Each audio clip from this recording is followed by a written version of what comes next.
उनके दोनों नेत्रों में आंसू भर आए। फिर तो गिरजा प्रिया मेना ने अपनी पुत्री को उपदेश देने की शक्ति रह ही नहीं गई। अपनी माता की उस चेष्टा को पार्वती जी शीघ्र ही ताड़ गई। तब वे सर्वज्ञ परमेश्वरी कालिका देवी माता को बारंबार आश्वासन दे तुरंत बोली। पार्वती ने कहा, माँ तुम बड़ी समझदार हो, मेरी यह बात सुनो। पिछली रात्रि के समय ब्रह्म मुहूर्त में मैंने एक स्वप्न देखा, उसे बताती हूँ। माता जी, स्वप्न में एक दयालु एवं तपस्वी ब्राह्मण ने मुझे शिव की प्रसन्नता के लिए उत्तम तपस्या करने का प्रसन्नता पूर्वक उपदेश दिया है। महर्षि नारद यह सुनकर मेनका ने शीघ्र अपने पति को बुलवाया और पुत्री के देखे हुए स्वप्न को पूर्णतः कह सुनाया।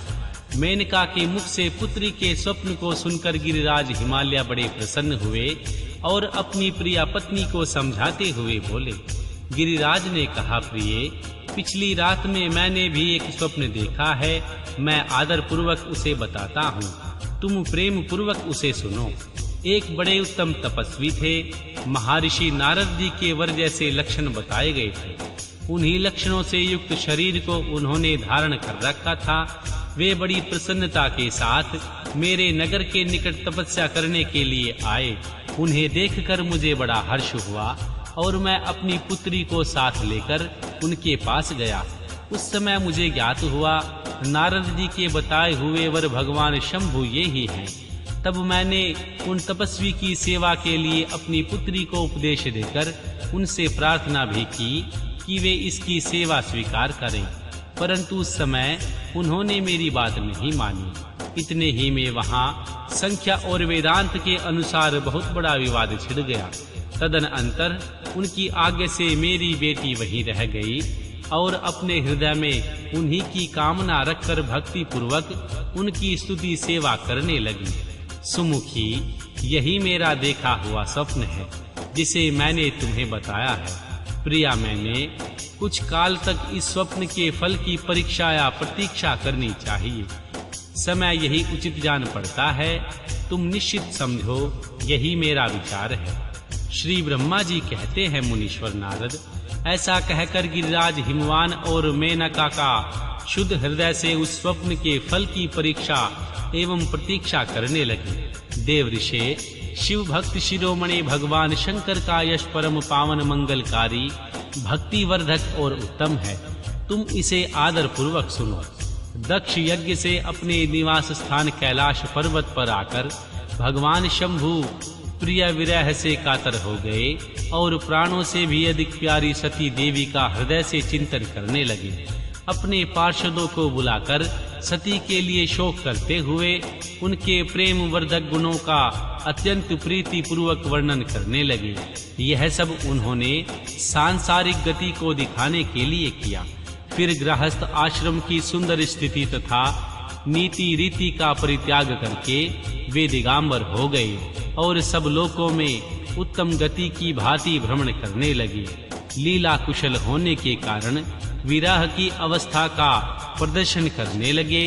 सती के विरह से दुखित हो कहीं भी उनका दर्शन न पाकर भक्त कल्याणकारी भगवान शंकर पुनः कैलाश गिरी पर लौट आए और मन को यत्न पूर्वक एकाग्र करके उन्होंने समाधि लगा ली, जो समस्त दुखों का नाश करने वाली है। समाधि में वे अविनाशी स्वरूप का दर्शन करने लगे। इस तरह तीनों गुणों से रहित हो वे भगवान शिव चिरकाल तक सुस्थिर भाव से समाधि लगाए बैठे रहे। वे प्रभु स्वयं ही माया के अधिपति निर्विकार पार ब्रह्म हैं। तदनंतर जब असंख्य वर्ष व्यतीत हो गए तब उन्होंने समाधि छोड़ी। इसके बाद तुरंत जो चरित्र हुआ उसे मैं तुम्हें बताता हूँ। भगवान शिव के ललाट से उस समय श्रम जनित पसीने की एक बूंद पृथ्वी पर गिरी और तत्काल एक शिशु के रूप में परिणित हो गई। मुने, उस बालक के 4 भुजाएं थी, शरीर की कांति लाल थी और आकार मनोहर था। दिव्य धुति से दीप्तिमान वह शोभाशाली बालक अत्यंत दुस्साह तेज से संपन्न था। तथापि उस समय लोकाचार पारायण परमेश्वर शिव के आगे वह साधारण शिशु की भांति रोने लगा। यह देख पृथ्वी भगवान शंकर से भयमान उत्तम बुद्धि से विचार करने के पश्चात सुंदरी स्त्री का रूप धारण करके वहीं प्रकट हो गई। उन्होंने सुंदर बालक को तुरंत उठाकर अपनी गोद में रख लिया। अपने ऊपर प्रकट होने वाले दूध को ही सतन्य के रूप में उसे पिलाने लगी। उन्होंने स्नेह से उनका मुंह चूमा और अपना ही बालक मान हंस हंस कर उसे खिलाने लगी।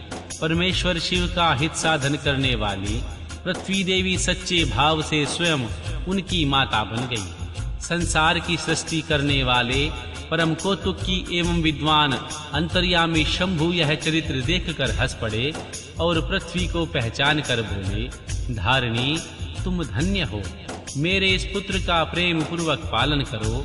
यह श्रेष्ठ शिशु महातेजस्वी शंभु के श्रम जल पसीने से ही तुम्हारे ऊपर उत्पन्न हुआ है।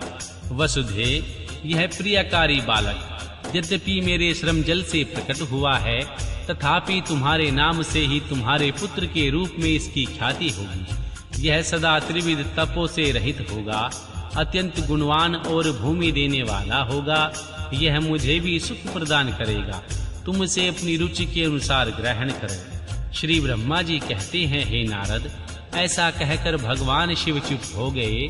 उनके हृदय से विरह का प्रभाव कुछ कम हो गया। उनमें विरह क्या था, वे लोकाचार का पालन कर रहे थे। वास्तव में सत्य पुरुषों के प्रिय श्री रुद्रदेव निर्विकार परमात्मा ही है। शिव की उपयुक्त आज्ञा को शिरोधार्य करके पुत्र सहित पृथ्वी देवी शीघ्र ही अपने स्थान को चली गई। उन्हें अत्यंतिक सुख मिला।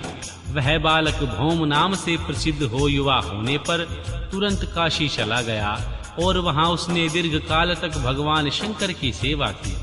विश्वनाथ जी की कृपा से ग्रह की पदवी पाकर वे भूमि कुमार शीघ्र ही श्रेष्ठ एवं दिव्य लोक में चले गए, जो शुक्र लोक से परे। अध्याय 9 व 10। भगवान शिव का गंगा अवतरण, तीर्थ में तपस्या के लिए आना, हिमवान द्वारा उनका स्वागत, पूजन और स्तवन तथा भगवान शिव की आज्ञा के अनुसार उनका उस स्थान पर दूसरों को न जाने देने की व्यवस्था करना। श्री ब्रह्मा जी कहते हैं, हे नारद, हिमवान की पुत्री लोक पूजित शक्ति स्वरूपा मां पार्वती हिमालय के घर में रहकर बढ़ने लगी। जब उनकी अवस्था 8 वर्ष की हो गई, तब देवी सती के विरह से कातर हुए शंभु को उनके जन्म का समाचार मिला। हे नारद, उस अद्भुत बालिका पार्वती को हृदय में रखकर वे मन ही मन बड़े आनंद का अनुभव करने लगे। इसी बीच में लौकिक गति का आश्रय ले शंभु ने अपने मन को एकाग्र करने के लिए तप करने का विचार किया। नंदी आदि कुछ शांत पार्षदों को ले वे हिमालय के उत्तम शिखर पर गंगा अवतरण नामक तीर्थ में चले आए, जहां पूर्व काल में ब्रह्मधाम से च्युत होकर समस्त पाप राशि का विनाश करने के लिए चली हुई परम पावनी गंगा पहले ही पहल भूतल पर अवतीर्ण हुई थी। जितेंद्रिय हर ने वहीं रहकर तपस्या आरंभ की। वे आलस्य रहित हो चेतन ज्ञान स्वरूप नित्य ज्योतिर्मय निरमय जगन्मय चिंतानंदमय स्वरूप द्वैतहीन तथा आश्रय रहित अपने आत्मभूत परमात्मा का एकाग्र भाव से चिंतन करने लगे। भगवान हर के ध्यान पारायण होने पर नंदी भृंगी आदि सब कुछ अन्य पार्षदगण भी ध्यान में तत्पर हो गए। उस समय कुछ ही प्रथम गण परमात्मा शंभु की सेवा करते थे। वे सब के सब मौन रहते थे और एक शब्द भी नहीं बोलते थे।